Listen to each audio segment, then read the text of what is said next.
Hey guys, how's it going? So last week I talked about Instagram and the changes they are going to do in their wireframe, in the like system they're going. So this week I thought that we should just focus on something lighthearted. This is what I'll be doing. I'll be trying to alternate between an opinion piece and something fun and lighthearted. So this way nothing can feel too heavy or serious.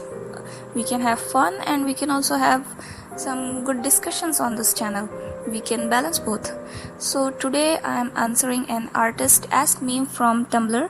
If you guys don't know what an ask meme is, it's when a person posts a list of questions along with a bullet point or emojis, and if you reblog it, your followers can send you numbers or the emojis for the questions they want answered. The one I am going to answer today is one specifically made for artists. It's made by Miss Mossball, who I would like to thank for letting me use her meme in my video. Please check out her account, it's amazing. Please check out this artist ask meme. I'll be linking it in the description. If you want to play along with your followers, you can just go and reblog it from there. So now let's get into it. First question: when did you start drawing? Do you remember? Yes, I do remember.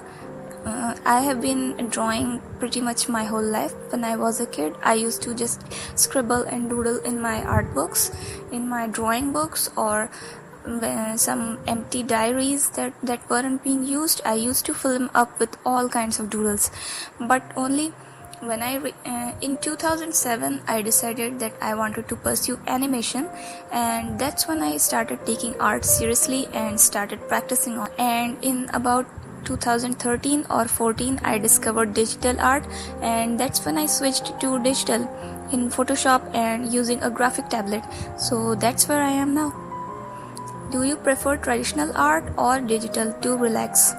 Since I have switched to digital art long ago and I don't do traditional art as much anymore, I prefer digital art. I find it to be more relaxing because it's easier to finish, since I am more used to working on the graphic tablet rather than a pencil and a paper. What's your go-to canvas size? My go-to canvas size is 800x600 with 200 dpi resolution, but I start by opening that canvas, but I do not stay on it. I immediately expand it to some random number, which is usually 1100 or 1200 plus. If you want your art to be detailed, make sure you keep your resolution up and your canvas size pretty big. Do you do warm-up sketches before drawing? Bonus, do you have any to share? No, I do not do any warm-up sketches before drawing. I just jump into it. Which is easier, faces facing left, right, or front view? Okay, first of all, front view is not an option for me because I always struggle with drawing front view. It never comes out balanced.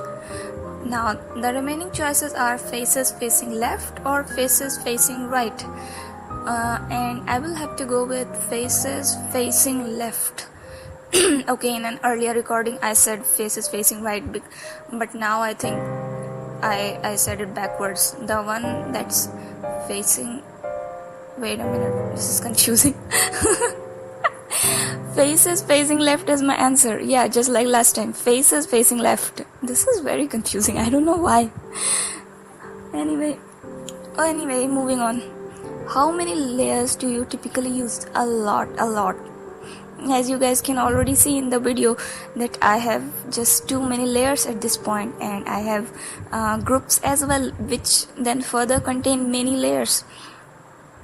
Because I have learned this the hard way, that you should not merge layers immediately after working on them, because sometimes you want to edit them, sometimes you want to shade them, and if you merged all your layers, then what will happen is it will be harder to make the shading not bleed onto the next element.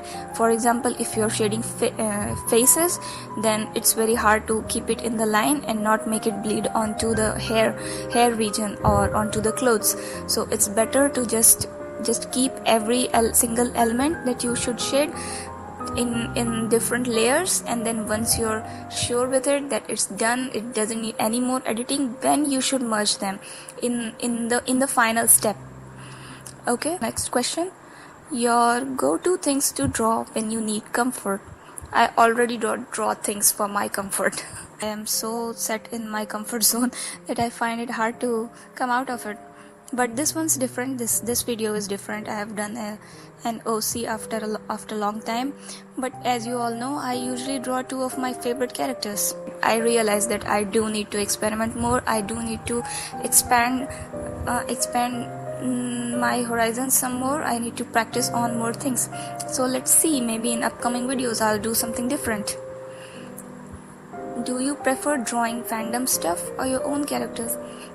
I'd say a mix of both, because two of the main characters I draw, one of them is my OC and the other one is my favorite character from my favorite anime. So it's a mix of both right at this point. Do you use more warm or cold colors? Where does grayscale lie on all this? I don't know, because grayscale is like an entire different group, right? So as you all know, I mostly draw grayscale. I do draw color as well, but I have taken a hiatus from drawing color artworks lately. But if I did have to choose, I'd say cold colors. I usually go for cold muted colors because warm colors just hurt my eyes. Your favorite music to draw to right now? Favorite music? Yeah. Okay, so this is just my cue to introduce you all to my favorite music channel right now.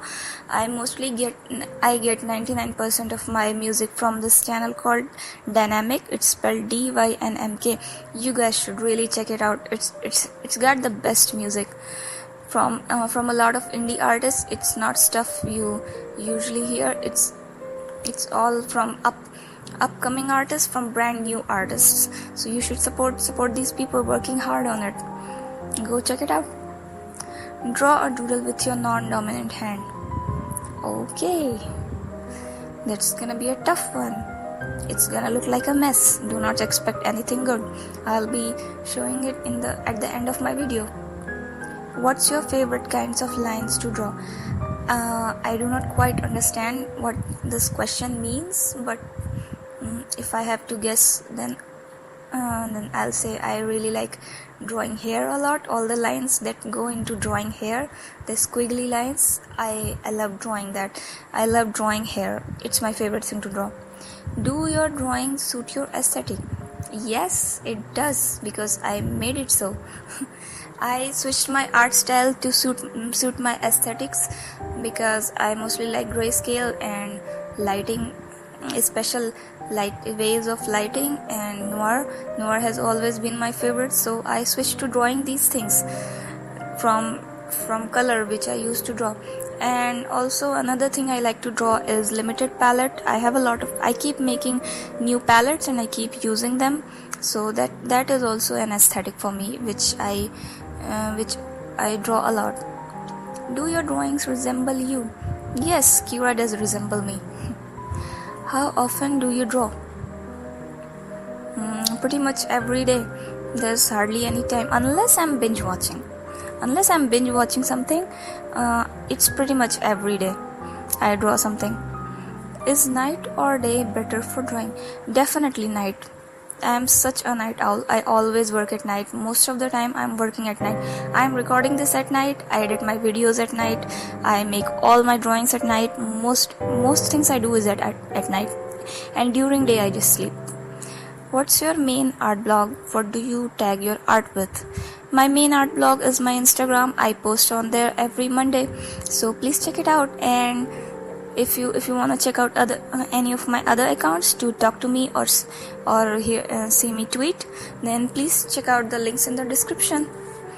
What do you tag your art with? Okay, yeah, I tag my art with mainly digital art, illustration, noir art, black and white, stuff like that, and there's more. You wish your art was more blank, fill in the blank. Detailed. I wish my art was more detailed, and I am trying to work to get my art to be more detailed. I'm trying to add details little by little. I'm trying to visualize things better. I'm trying to be able to draw more things, draw more props better. So I hope in future you will see an improvement in my artworks. What's the hardest thing for you to draw? Hands, just like everyone. Is there anyone who doesn't find hands hard to draw? Really, hands are the one I have always been so hard for me to draw. But I use this software called Design Doll to reference all the poses that I need. It's been a real help for me. So yeah, check it out if you have problem drawing hands or any other poses for that matter. Now, the last question is, share your latest silly doodle with no context. Yeah, that's gonna be the same as draw a doodle with your non-dominant hand, because that's the one that's gonna come out silly. So there's the answer for that. I'll be showing it in the end. And this has been all the questions from the artist ask meme. If you enjoyed this video, please leave a like and subscribe for future videos. Please let me know what you think of this video, what you think of my art, or anything you want to say. Put it in the comment sections, and I'll respond to you. I check out all my comments. Don't forget to check out the features of the week at the end of this video, and if you want to be featured in my next video, go follow me on Instagram. And commissions are open, so if you want one, you can hit me up on Instagram or on Twitter. I check my DMs over there, so let me know. And that's it for this video. Enjoy the artwork, and bye.